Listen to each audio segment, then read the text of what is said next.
Let's take a look at what Chip Roy said on the House floor. It's about time a Republican came out and said, you know what, screw this. You guys, we are both to blame. We're both to blame here. And Chip Roy put everybody in their place today.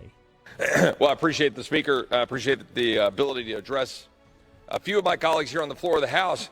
I would note, though, here we are again. We're sitting here at the precipice of government funding running out. And I hear all my colleagues talking about how great it is. We're going to come up with some great big omnibus bill. And I'm hearing that from my colleagues on both sides of the aisle.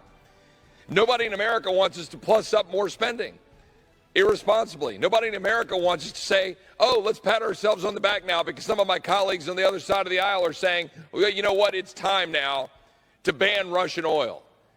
It's not good enough to ban Russian oil if we're not going to open up American oil and gas. All we're going to do is provide more money to Venezuela, more money to Saudi, more money to Iran. But yet, that's being touted as a victory. And some of my colleagues on this side of the aisle are saying, okay, good. Oh, this is great.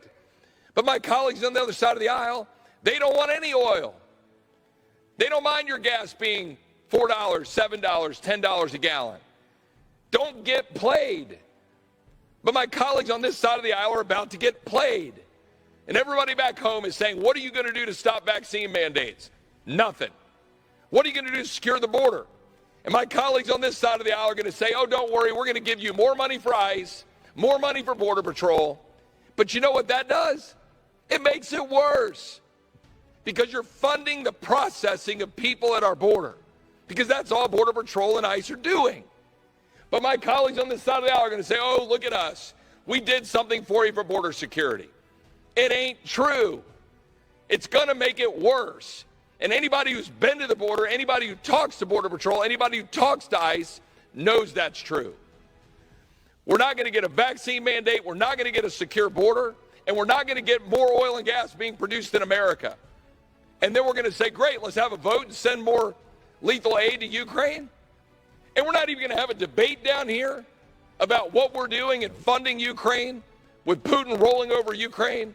All we're doing is backroom deal making, waiting for somebody to drop a bill on the floor of the House and then come down and vote yes or no. That is a disgusting display by both sides of this body. We ought to have a full and open debate on the floor of the House about what we're doing in sending arms to Ukraine, how much we're spending, what it means for our involvement, what it means for NATO, what it means for stopping Putin, and stop spending money we don't have. Stop funding tyranny. Stop forcing Americans to get a jab or lose their job. Stop leaving the border wide open, and stop selling the American people a bill of goods. And I'm looking directly at my party when I say that, and I yield back. That was phenomenal. Such a good... Hey, listen, we needed to hear that. The GOP needed to hear that. Chip Roy came out and said what we've all been thinking. We know how the rhinos are acting. We know how the left are acting. They continue to railroad the American people into these draconian decisions, into these measures that we don't know much about. We don't know the consequences. We don't know the implications. And that's because we've let them. And I've been saying this for a year now. Guys, if we don't put a stop to this, there's no telling what decisions they're going to make behind our back. And they're going to say, you know what? The American people, they're not tough anymore. They don't care if we have an open debate anymore, because look, they're not saying anything. They're not standing up. Or every time they stand up, we just shut them down. We shut them up. And they go back into hiding. So why wouldn't the Democrats take advantage of the fact that we don't even want to have an open and honest debate about anything anymore? And this is what Chip Roy's getting at. He's saying, where the hell's the discussion? Where's the debate? It's like we come up with these 5,000-page bills and we just expect everybody to just go along with it, until Senator Joe Manchin came out and said, hold on a second, this is ridiculous. If I can't take this bill back to my people and explain it to them in detail, and if I can't back this, I'm not putting my name to it.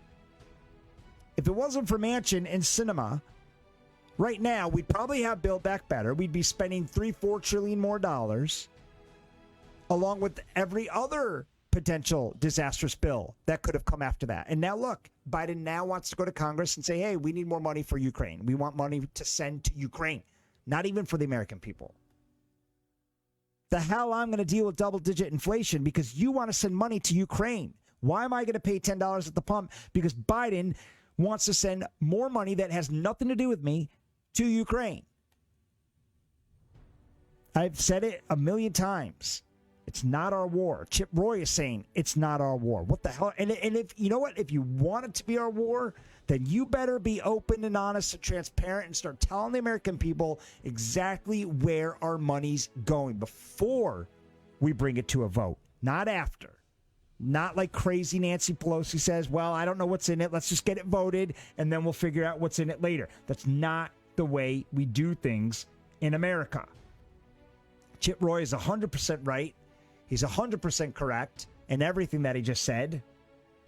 We need more people on the right to come out and challenge the Democrats. They have been silent. They have been MIA for the last freaking year. You can't just lose all three branches of the government and then sit there and throw your hands up and say, well, the hell with it. We got no voting power. We'll see you guys in 2022.